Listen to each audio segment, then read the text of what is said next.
All right, today's rule is we're working on ideas. Include only details that stick to your topic. When you write, it's important that all of your details stick to your topic. If you don't stick to your topic, your reader may become confused. For example, if I said, a lake is a body of water. It is surrounded on all sides by land. Collecting rocks is fun. Lakes can be small or large. Which detail doesn't belong? Correct, the collecting rocks, because it is not about a lake. Now let's look at activity A. The first one says, we packed the car in the morning. We wanted to leave early.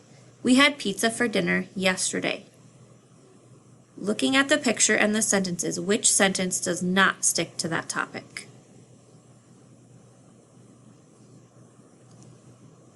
The second picture. We went to the Gateway Arch in St. Louis, Missouri. Last year we visited Austin, Texas.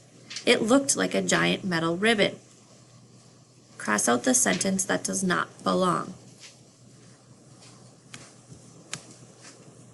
Picture 3.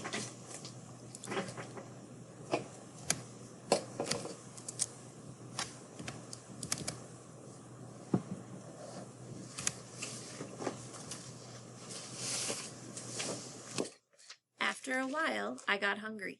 We stopped to get some lunch. I live in Chicago, Illinois. Cross out the sentence that does not belong.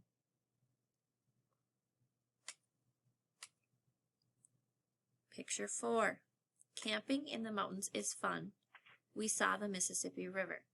The river is very wide. Cross out the sentence that does not belong.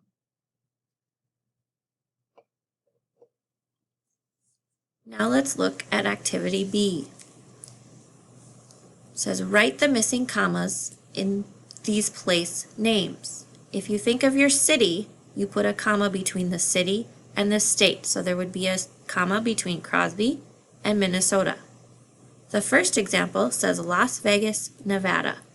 Please put the comma in the correct place. Number 2 says Buffalo, New York. Please put the comma in the correct place.